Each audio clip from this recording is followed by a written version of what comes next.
Are you ready to take bold action and live a life of brilliance?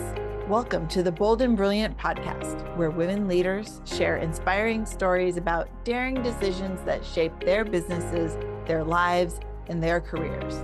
Today, I'm with the fabulous and amazing Elizabeth Ormes. Elizabeth is a licensed clinical professional counselor and the founder of Actualizing Your Best Self, PLLC. With nearly 30 years of clinical experience, including work with the VA and specialized certification in complex trauma, Elizabeth has spent her career helping people unburden themselves from the past to reclaim their future. When working with therapy and coaching clients, Elizabeth's mission is simple: helping you bridge the gap between where you are and your most authentic self. As we talk, you'll hear Elizabeth share her journey of entrepreneurship, including one bold decision that created her path of what was next. Her story of resilience, risk-taking, and transformation will inspire, encourage, and support your personal and professional growth. Please join me in welcoming Elizabeth to the Bold and Brilliant podcast. Elizabeth, welcome to the podcast. I'm so excited to have you. Well, thanks for having me on your podcast, Tracie. I'm excited to be here and to chat with you. Absolutely. Well, I know, and we've been working on getting together for this for a while, so I'm really thrilled that it's finally taking place and we're going to get this out to the people, because you and I, we've known each other just for under a year. We have had a chance to get to know each other through lots of group activities, a few little conversations, but really, I've read your story, but I haven't really heard you speak about it. And I'm really excited to introduce you and your story to people who haven't met you yet. That's the best thing I think about podcasts, is you never know who it's going to reach and who you might get a chance to inspire today. So it's going to be super fun. Are you ready? I am always ready to talk to you. I love all of the activities that we've been in together and just feel like I'm sitting down with a bestie over coffee to just chat. So I'm Perfect. ready to get started. Perfect. Same vibe. Same. Okay. So Elizabeth, what I know about you is that you are a therapist, that you've been a therapist for way longer than it seems you can by looking at your face. And that it seems possible by looking at your face. And what I would love to do is have you go back to kind of an origin story. How did you decide that this was for you? And tell us a little bit about your journey of becoming the professional that you are and how you serve the world. Well, I think my origin story is pretty similar to a lot of therapists in that I grew up, well, first of all, thank you for saying that I look so young. At 51, I feel like I no longer look that young anymore. But so I am Gen X, and when I was growing up, yay, Gen X, right? But when I was growing up, I grew up in a family that you would say was functionally dysfunctional. So, my mom had mental health issues. My younger brother had, behavioral issues. My dad was always working, and then there was me, the quiet The oldest good child, girl. the girl keeping it all together, and trying not to cause too many waves. So I went, to college and thought, well, maybe I'll study history, and then maybe I'll study biology or botany, and then, oh, psychology. Oh, better understanding of me and my family, and that would be good. And so I was at the University of Michigan and ended up with a degree in psychology and women's studies. And my father said to me as I'm graduating, what are you going to do with that? Not a lot out there for a bachelor's level. So I went on to graduate school pretty quickly and graduated in 1998 with a master's in counseling psychology and what's called rehabilitation teaching. So I worked with people who are blind and visually impaired. people who with disabilities for the first part of my career. So working on adjustment issues, learning how to adapt and cope with a pretty significant change of life. And that was So were my you working with people who like lost their vision as adults or as they were older and had to learn how to function in the world? Yeah, that seems like that would be really challenging. so I'm from Michigan originally, and if you know anything about Michigan, most of the time people show you their hand to show where they're from. But Yeah. I was working up in the UP. So I covered half of the Upper Peninsula. I worked with kids who were 14 and up, so they had vision loss at a very young age or were born, Mm-hmm. all the way to older adults who lost their vision in their 80s. And so I worked all Everyone. ages, all ages. Yeah. So what would you say then? So given that it was really like all demographics, right? Young, old, and everyone in between, what would you say was like the hardest challenge that people came up with if they because you Yep. assume that someone who's a very young person, like you learn at an early age and kids are resilient and you learn kind of what you need to learn to be able to move through the world. But someone who's already 50 something like you and me, if all of a sudden I lost, and I actually have a friend who in her 60s lost her vision and became legally blind and continues to struggle to have a reduction of her vision. And it was really hard to watch her struggle with how hard it was to accept that Mm-hmm. this was her new reality and it wasn't going to get better. Mm-hmm. So what I didn't realize at the time, being a new person in the field, Mm, and what wasn't really clear to a lot of, it wasn't even brought up in the the the classes and the by my mentors and instructors, was people's mindset, people's yeah. understanding. What the philosophy was if you teach them how to adapt, if you teach them, well, you don't have to, yes, you're no longer have your vision, but you can learn to do the same things that you did before. Everything will be fine. But it really starts with a mindset approach.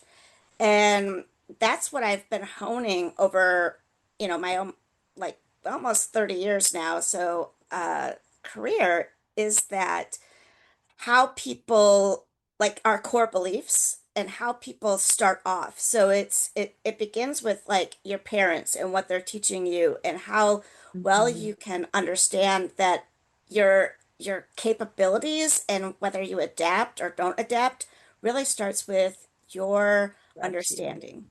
Yeah. Yeah. The resilience and the like kind of grit and growth Yep. mindset and all of Yep. that kind of stuff. Yeah, that totally makes sense. My friend who struggled so much in her 60s, absolutely resilient mindset and beautiful support system. But I can also imagine people who might be like, why did this happen to me? I'm a good person, or this happened to me because I'm not a good person, or like really blaming themselves for things that were out of their control. That's really challenging. So I bet you had, again, all ages and all of the the breadth of those different kinds of self-talk. Right. Yeah, so like the young adults that I worked with, a lot of it was whether their parents saw them as capable, Mm, and whether they saw them as whether they resolved their own parental guilt and things mm, that were not about the kids. So, if they insulated them and didn't allow them to experience the world, then those kids were a little more fearful. They were a little mm, less mhm. ready to take on challenges. Yeah. And really that speaks to a lot of it, I think, Did you for work with people. not only the people who had lost their vision, but also with their parents when they were young, when you were working with younger people? Not at that time. I didn't do that. We did a little workshops. I Mm. I did trainings and workshops. I remember uh, putting together a workshop, a one-day workshop for parents and kids, and my colleague, we divided up like what we were going to be talking about, and I like fun. I like to come and I made this kind of this wizard costume to kind of come in and talk about like there's no magic wand, but yet we can do all these things. So I had like this, I got this like uh robe. I think it was like a graduation robe and like hot glued all these sparkling gems to it and had this Awesome. funny hat and it was just a lot, but yeah, talking we didn't do as much as I think we should Yeah. back in that It wasn't time, set but up that way. yeah, it's definitely something that I know now I is love important. that. I love that. So, okay. And I apologize because we really focused in on this as I hadn't heard this before. So I was very intrigued. But let's move on from there. So you worked with that group for a long time. And Hmm. then tell me what happened after that and go on. Yeah, so I stuck within that realm for a while. If anybody knows about Escanaba and the Moonlight was a movie that came out about when I was living up there. Lots of trees, lots of deer, and lots of empty spaces. And I said, I was in my late 20s and I'm like, I need something different. Most of my friends lived in Chicago, so I moved to Chicago. I worked for Epilepsy Foundation and then I worked for the Department of Veterans Affairs for a while. And so some pretty tough populations of people to work with. Mhm. And then found my husband, got married, had kids, and then decided to work in domestic violence and sexual assault. And Because that's easier. that's easier. Yeah, of course. And then foster care.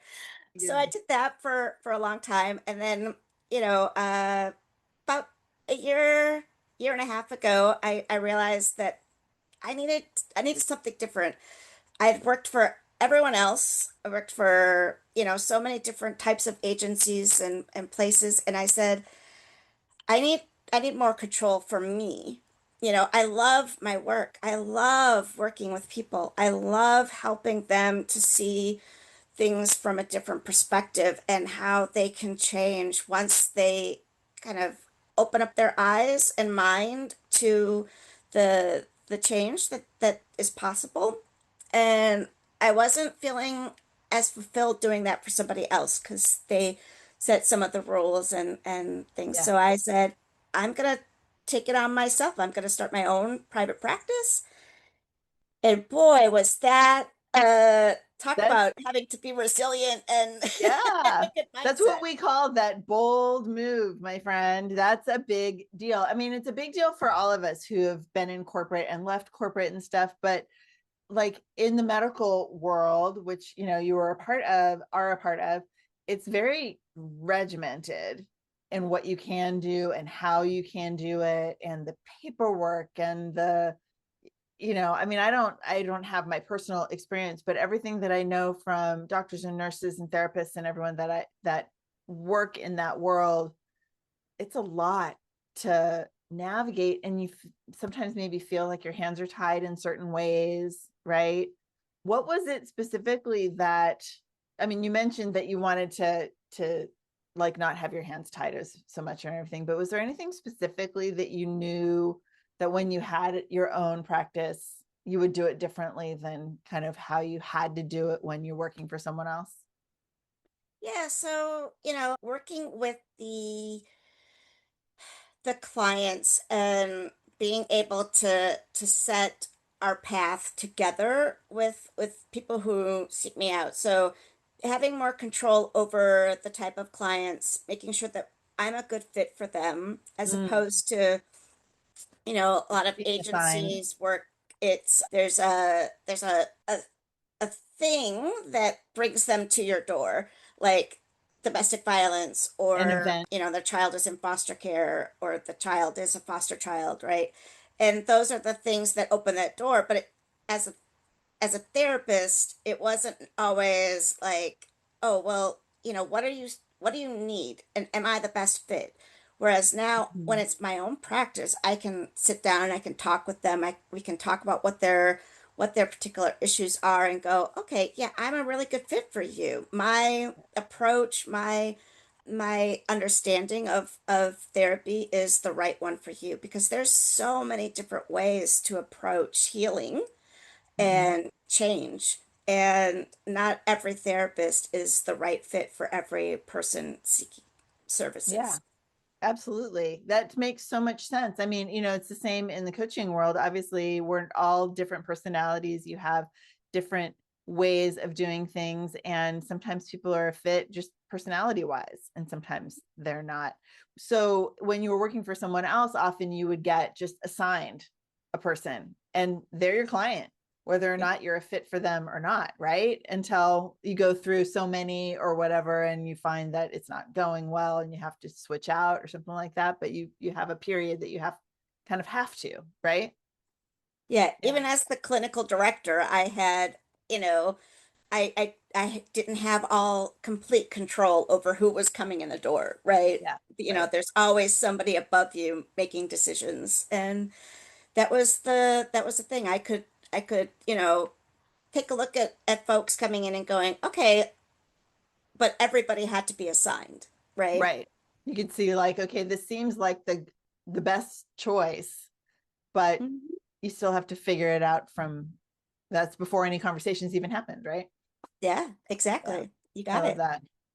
All right. So you made that super bold decision to leave your practice. Did you do that over time, or like did you have to like cut it off and just take the leap? It was more of a cutoff, take the leap. I I tell people, I I probably was already starting to see that I needed to make that shift a year or so before I did it. And but it takes time to It kind just of disengage from a system like that. And yeah, so it took a while to, have those conversations. And then once it was like, okay, yep, this is the writings on the wall, it was, you know, it took, and then it was like, okay, quick, once I I left the agency in February of 2025 and I started all the lovely process that you all know if you're an entrepreneur of establishing the business in February of 2025 and started seeing my first client in April of 2025 and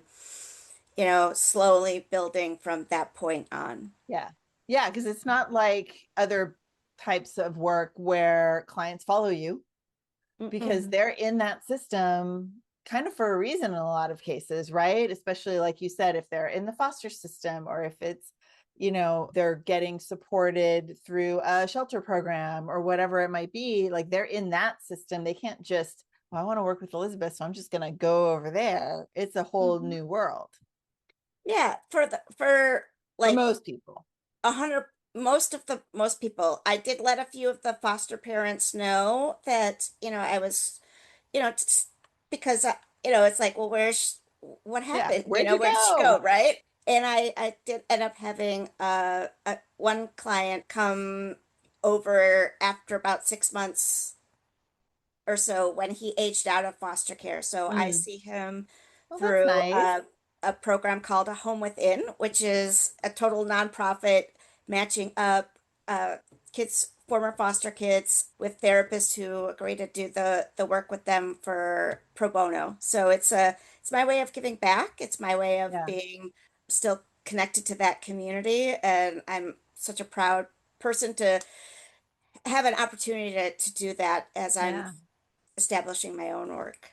Yeah, that's beautiful. I bet that kid just is so grateful to be able to continue a relationship on and not have to worry about, like you said, it's pro bono for, so like there's it's a program that you are still attached to, even though you left that world. We could do an entire podcast all about the foster care system and the It's a importance huge of deal. continuity Oh of yeah. people in their lives. I could talk Well, about and it then all I mean, for day. anyone, for all of us, continuity, for any kid, continuity, but even more so. I mean, I can't even imagine, how challenging it is to be those kids, because, Mhm. it's hard enough to just be a kid. let alone that in an unstable situation like that. Yep. Yep. I'm really happy to say that this is a young person who is probably as much as he is a survivor and is really beginning to thrive as a Mm. young adult. And It's just beautiful. I I'm happy to be partnered on his journey to support him. Yeah, I love that. It's really beautiful. Thank you for doing that, because you never know, that kid could really do something in the world because of the support that he's getting from you right now. You never know. I I I I love that you said that because he is someone who wants to give back, be a motivational speaker Fantastic. to he's a brilliant musician, artist, and I have no doubt that we'll be seeing and hearing his story Oh, it's in so a few beautiful. years. Oh, Mm. yep. It's just heart touching. It touches my heart so much. Okay, so we could, like you said, we could do a whole podcast on just talking about that whole thing and how amazing it is to support people who need that kind of help. But let's move on, because we're going to talk about you. Okay, so you started your practice a year ago, just over a year ago. I know you just celebrated your year anniversary, which is very exciting. And so, talk a little bit about the entrepreneur side of the journey. I mean, obviously, your work as a therapist has evolved a little bit because you have to, because of how you get clients and all of that. But talk about like the business side of leaving a system that was giving you everything you needed and creating your own. Talk about that a little bit. So I would say that leaving working for others, I've done, administrative type work for those agencies and programs. I was a clinical director for foster care program, supervisor. I had early on my career with the folks who are blind and visually impaired, helped some people start their own businesses. So I knew some of those fundamentals, but gee, the doing it, being responsible for it myself, and then finding out all the little things. I mean, I was rapidly one of those folks who was like, what's going on?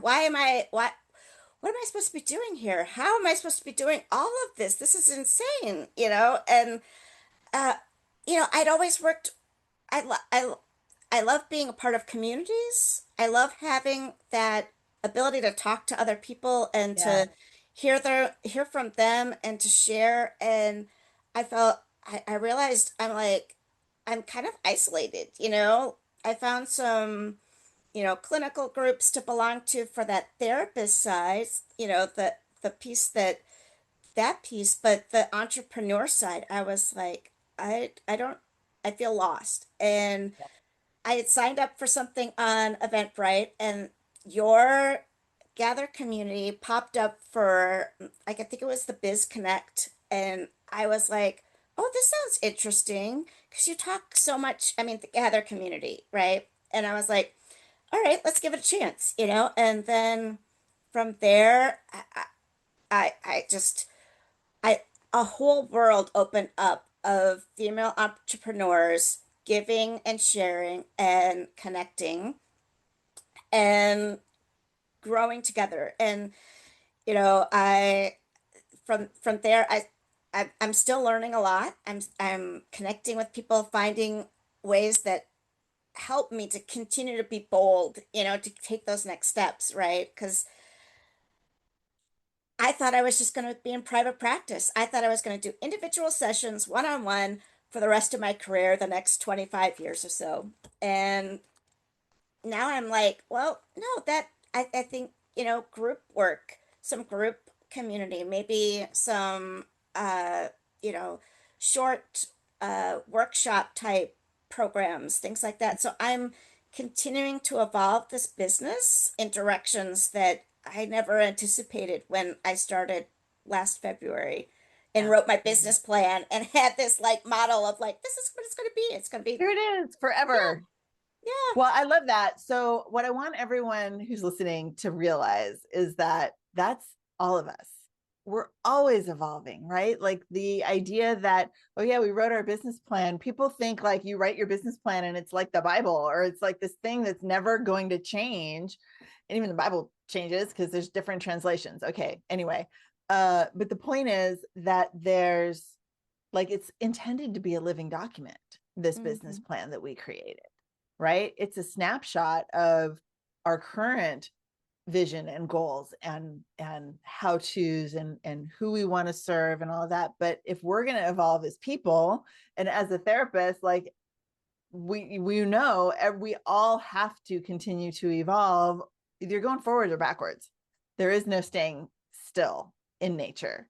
So if we want to keep going forward, that means that things are always going to change. We have to keep changing that business plan. We have to keep changing how we envision the future, because there's no way that this one timeline that we created is going to stay the same. That's just not how the universe works. Things change, Hmm. you know, Absolutely.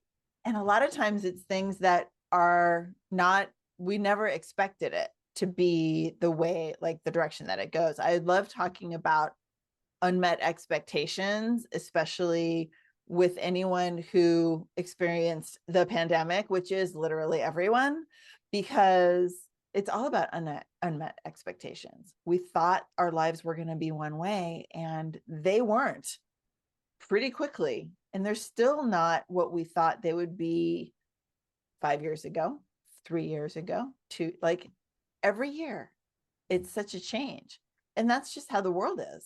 So if we can stay resilient and full of growth mindset, then we can keep growing, going forward, because the alternative is going backwards. And that's not fun. Well, and it's impossible. We can't go back to the way, you can't put the You genie can't back go in the back to the bottle, past. right? It's not a Yeah. movie. There's no Yep. time travel. Not at all. And I never expected, like, if somebody had said to me last year, they said, in a year from now, you're gonna have a group program, and that's gonna be like half of your focus, and you're gonna be doing monthly, Eventbrite events for community, and you're gonna be doing, this, that, and the other thing. I would have laughed. I would have said, that's not me. That's not I'm my not plan. interested in That's not that. my vision. Yeah, that's not the plan. But I'm so glad that I do have that mindset of,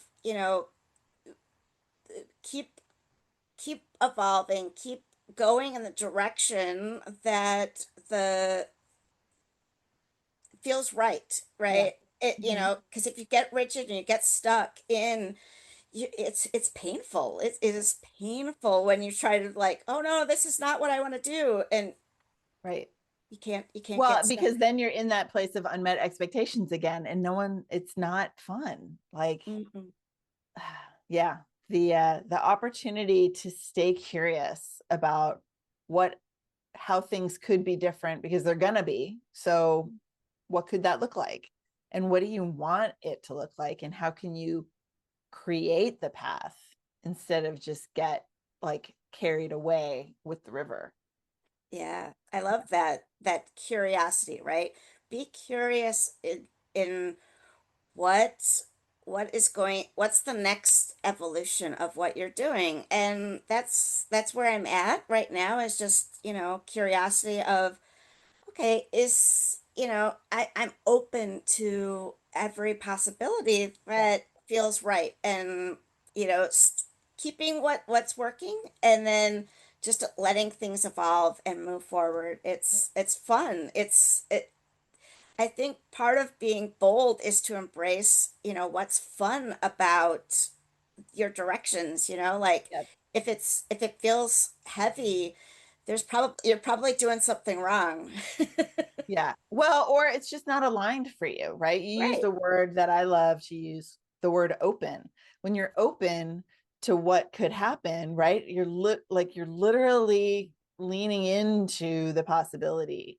And when you're closed, like it's so like ugh, stuck and stagnant, and it can hurt, right? Think of Mhm. like making a fist versus going, you know, like opening your hand. Like that's just Mhm. a much more expansive, beautiful way to think about what's to come.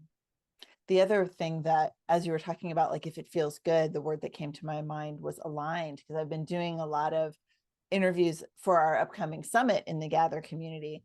And the word aligned is showing up in several people's conversations. And I think that that's a really big theme this year, 2026, is if you if you feel aligned with your path, with what feels good, and you're doing more of that, you're going to feel more fulfilled, you're going to be better at it, and people are going to resonate with it more. And so when we're open and we're aligned with the direction that we're going, we're going to feel like that's the right direction for us. It's going to feel Mhm. good.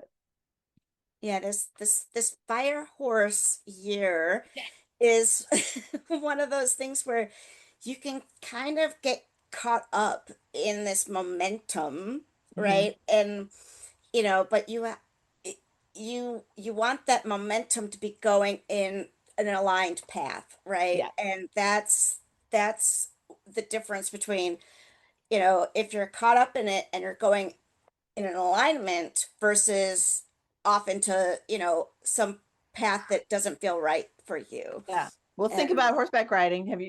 You've been horseback riding, hmm right? So if yep, people out there who have ridden, right, you know that a horse is a lot bigger than you and they can do whatever they want. that's true. The goal is to guide them, Hmm. and they can go whichever direction they want. If you really want them to turn, like you could force it, but it's not going to be pretty, it's not going to be fun. It's like they could spin out and you could end up on the ground. But if you partner with them on that path and guide them, but also kind of allow them to take you and be open to how that feels, then it's a lot more of an enjoyable experience I and super fun. remember being a, a a kid and being paired up with a horse. It was like a Clydesdale. Mm, I'm only a little over 5 foot tall. And so as an 8-year-old kid, you can imagine I was probably one of the smallest little people at the Girl Scout camp. And they paired me up with the biggest horse awesome. because we were in alignment. Like his nature and my nature aligned, and I could get on his horse on this horse's back, and we we connected and we went the right way, and Right. he listened to me. And but yeah, if you get onto a horse and you don't feel that, you're not in control and guiding them. Oh yeah, they're off eating the hay or something over the fence, and you're like, no, we're supposed to be on the trail. Come on. Totally, totally. That's so true. I love that. Yeah, I love horseback riding. That's fun. Okay, my friend. So, the way that you're serving your clients now, you are still doing one-on-one work, you're doing group activities.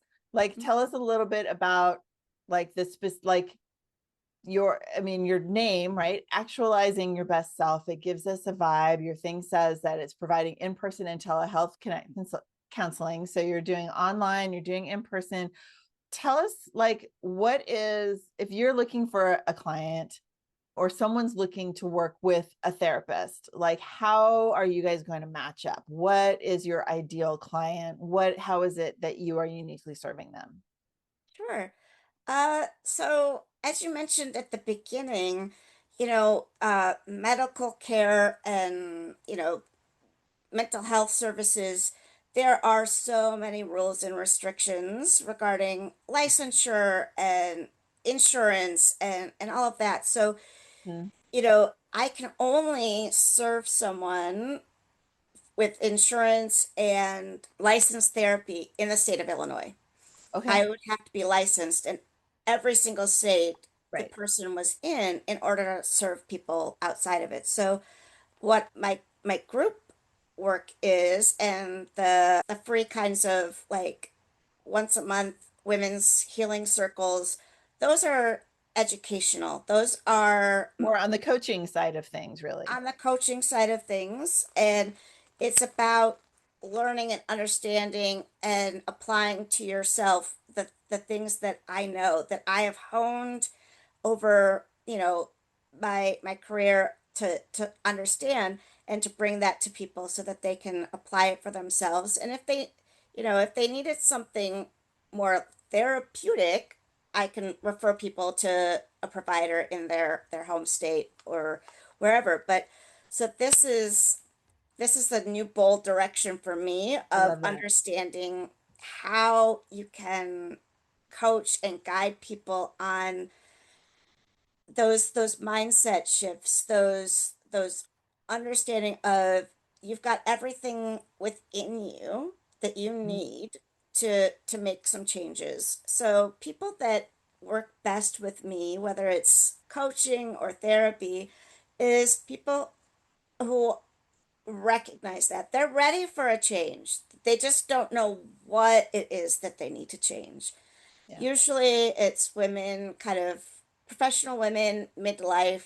They identify as maybe allied or within the LGBTQIA plus community, for uh and they identify as some neurodivergent.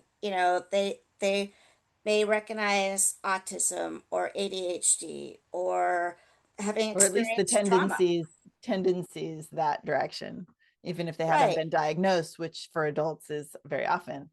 Exactly. Exactly. It's they feel somehow, you know, not part of the typical society. They Yeah. recognize that they think or that they feel or that they act in ways that kind of set them apart from what they A see little around them. unusual compared to their people around them. Yeah. Yeah, I love that. quirky, weird, whatever they want to call Yeah, whatever they want to themselves, call it. Yeah. I mean, that's me. I mean, I identify it just as much as I think my clients do. And so, you know, talk about alignment, right? Like when you sit down with somebody and you're like, oh yeah, they get me, you know, Yeah. that's it.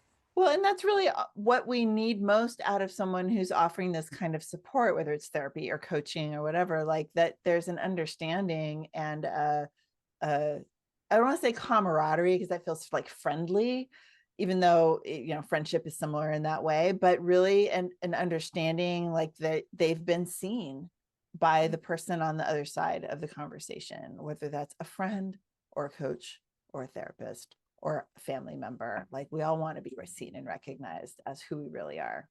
I love Hmm. that. I love that. Yeah. So good. So this is like an evergreen situation. So I'm not going to ask you what you have coming up, but you've referenced your healing circles and different things. So obviously we're going to have the links to your website and everything in the show notes so that people can find you for whatever, works for them. I will say it's May right now. In October, you're going to be speaking at one of our events, which I'm very excited about. And, Elizabeth, I also want to kind of be sure to wrap up and thank you for, ever since you've joined us in the Gather community, you've been effusive with your praise. Is that the right way of saying that? Like, you're like, I love this. And it makes me so happy to have someone who, we've never met in person. We're across the country from halfway anyway, from each other. But that's the whole point. The same way that you're reaching people through Eventbrite or doing online group activities is the same reason why we're doing it, to reach people, to help people recognize that they're not alone in whatever they're trying to accomplish. And that with support and encouragement and friendship and being seen, we are all going to thrive more and be more aligned in the path that we're on. So I appreciate you because you've told me you appreciate us. We're one and the same. And it just makes me really happy to have you with us. That's what, I really appreciate about these spaces that I've been introduced to. It's there's a mindset of abundance, not Mm-hmm. scarcity. And there's room at the table, there's room for all of us to thrive and to support each other. And when you have that mindset of we're giving and collaborating and just working to improve the overall, The world. community out there. It Yep. really works. Absolutely. That's what I always tell people, when I first started coaching, it's been 14 years for me. And, I started off as a health coach because I had my own health journey, physical health journey.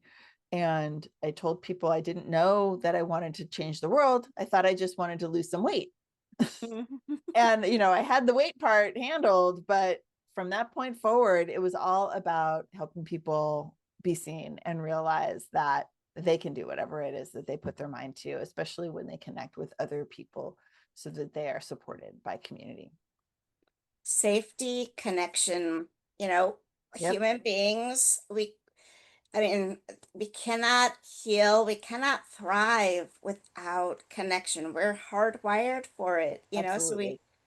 if any space that I can get into that is genuinely caring about community and about collaborating and about just connecting, I want to be in there and I want to Yep. be a part of it. And yeah, so I'm so happy to be in the Gather community. I've, you know, been a VIP. I've kind of like moving my way through and up, and I've been in enough spaces to hear several other people talk about I'm a Gather community person for life. Like they're on the creator level and they're like we never want to leave. And I'm just like that's beautiful. Those are the testimonials, right? And Yep. they're the ones that like, okay, well, I definitely want to take that opportunity to become a VIP, and we'll see where we go from there. Yay. Oh, I love that so much. Thanks so much for that. You made my day. Whoo, because it's a busy week. And so, you need those moments to lift you up. Okay. All right, Elizabeth. Well, I think we've come to the end of our time, but I will put all of your links and everything in the show notes. And, is there anything like any final thought you want to punctuate here at the end before we go? I love connecting with people, uh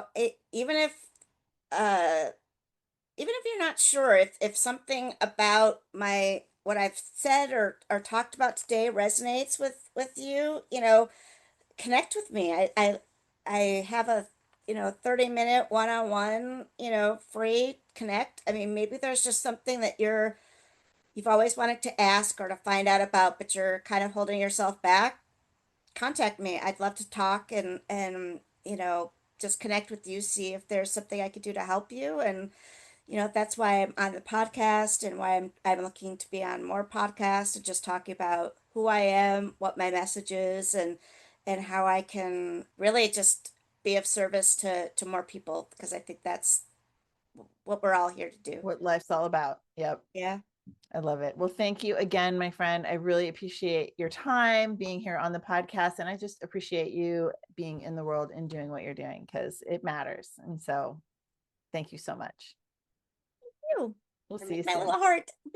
Hearts. Oh, wait, we could do Zoom hearts because we're on Zoom for those who Oh, are watching. Boom. yeah. Did you do it? I don't know. No. Oh, Oh, well. well, I guess I'll just have to do it the old-fashioned Do way. the old fashioned way. There you go. Put my little heart up. Yeah. All right, my friend. Thank you so much. Talk to you Thank soon. you. Thank you. Bye. Thank you for listening to the Bold and Brilliant podcast. I'm your host, Tracie Root, and I want to invite you to check out the show notes, find out where you can connect with our guests, find out more about what I and the Gather community have to offer you, and be sure to subscribe to this podcast on your favorite platform. Thanks so much.